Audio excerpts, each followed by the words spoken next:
ಮಂಗಳೂರಿನ ಕೊಡಿಯಾಲ್ಬೈಲ್ನ ಸಂತ Aloysius college ಹಿರಿಯ ಪ್ರಾಥಮಿಕ ಶಾಲಾ ವಾರ್ಷಿಕ ಕ್ರೀಡೋತ್ಸವ ಅದ್ಧೂರಿಯಾಗಿ ನಡೆಯಿತು.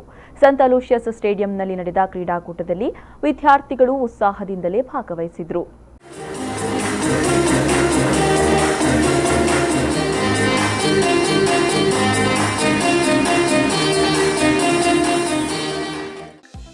ಮಂಗಳೂರಿನ ಕೊಡಿಯಾಲ್ಬೈಲ್ನ ಸಂತ ಅಲೋಷಿಯಸ್ ಕಾಲೇಜು ಹಿರಿಯ ಪ್ರಾಥಮಿಕ ಶಾಲಾ ವಾರ್ಷಿಕ ಕ್ರೀಡೋತ್ಸವವನ್ನು ಸಂತ ಅಲೋಷಿಯಸ್ ಸ್ಟೇಡಿಯಂನಲ್ಲಿ ಆಯೋಜಿಸಲಾಗಿತ್ತು. ಇನ್ನು ಕ್ರೀಡಾಕೂಟದಲ್ಲಿ ವಿಜೇತ ವಿದ್ಯಾರ್ಥಿಗಳಿಗೆ ಗಣ್ಯರು ಪ್ರಮಾಣ ಪತ್ರ ನೀಡಿ ಗೌರವಿಸಿದರು.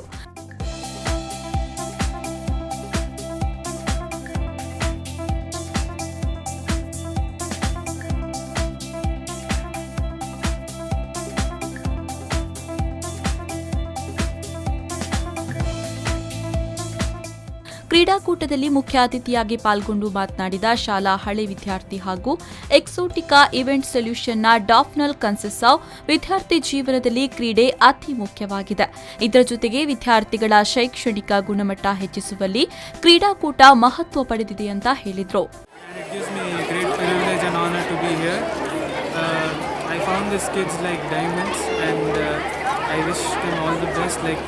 To all the events that are happening today. I tell the students to give their 100%. Everybody won't win today. There will be some winners, but make sure you give your 100% and you'll be a winner to yourself and you'll unleash your true potential today. ಇನ್ನು ಕಾರ್ಯಕ್ರಮದ ಅಧ್ಯಕ್ಷತೆಯನ್ನ ಸಂತ Aloysius ಸಮೂಹ ಸಂಸ್ಥೆಗಳ rector reverend father ಡೈನಿಷಿಯಸ್ ವಾಸಿಸ್ಜಿ ಅವರು ವಹಿಸಿದ್ರು. ಈ ವೇಳೆ ಮಾತನಾಡಿದ ಅವರು, ಕ್ರೀಡಾಕೂಟದ ಮೂಲಕ ವಿದ್ಯಾರ್ಥಿಗಳ ಪ್ರತಿಭೆಗಳನ್ನು ಪ್ರೋತ್ಸಾಹಿಸಲಾಗ್ತಾ ಇದೆ. ಸರ್ವತೋಮುಖ ಬೆಳವಣಿಗೆಗೆ ಕ್ರೀಡೆ ಪೂರಕವಾಗಿದೆ ಅಂತ ಹೇಳಿದರು. ಸಂತ ಅಲೋಷಿಯಸ್ ಹಿರಿಯ ಪ್ರಾಥಮಿಕ ಶಾಲೆಯ ಈ ಕ್ರೀಡಾ ಉತ್ಸವದಲ್ಲಿ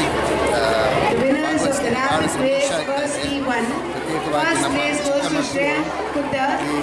ಸ್ಪೋರ್ಟ್ಸ್ ಕ್ರೀಡಾಕೂಟದಲ್ಲಿ ಭಾಗವಹಿಸಿ ನಮ್ಮ ಹಲವು ಪ್ರತಿಭೆಗಳನ್ನು ಬೆಳೆಸಬೇಕಂತ ನಮ್ಮ ಆಸೆ. ಅವರ ಸರ್ವತೋಮುಖ ಬೆಳವಣಿಗೆ ಬಹಳ ಮುಖ್ಯ. ಅದಕ್ಕೋಸ್ಕರ ಈ ಕ್ರೀಡಾ ಉತ್ಸವ ಯಶಸ್ಸಾಗಲಿ ಅಂತ. ಶಾಲಾ ಸಂಚಾಲಕರಾದ ವಂದನೀಯ ಫಾದರ್ ಜೆರಾಲ್ಡ್ ಪುಟಾರ್ಡೋ, ಶಾಲಾ ಮುಖ್ಯೋಪಾಧ್ಯಾಯಿನಿ ಫಿಲೋಮಿನಾ ಲೂವಿಸ್, ಶಾಲಾ ಶಿಕ್ಷಕ ರಕ್ಷಕ ಸಂಘದ ಉಪಾಧ್ಯಕ್ಷ ಕೆ ಅರವಿಂದ್ ಸೇರಿದಂತೆ ಶಿಕ್ಷಕರು ಭಾಗಿಯಾಗಿದ್ದರು. ತದಬಳಿಕ ವಿದ್ಯಾರ್ಥಿಗಳಿಗೆ ನಾನಾ ಕ್ರೀಡಾಕೂಟವನ್ನು ಹಮ್ಮಿಕೊಳ್ಳಲಾಗಿತ್ತು. ಇದರಲ್ಲಿ ವಿಜೇತರಿಗೆ ಪ್ರಮಾಣ ಪತ್ರವನ್ನ ನೀಡಲಾಯಿತು.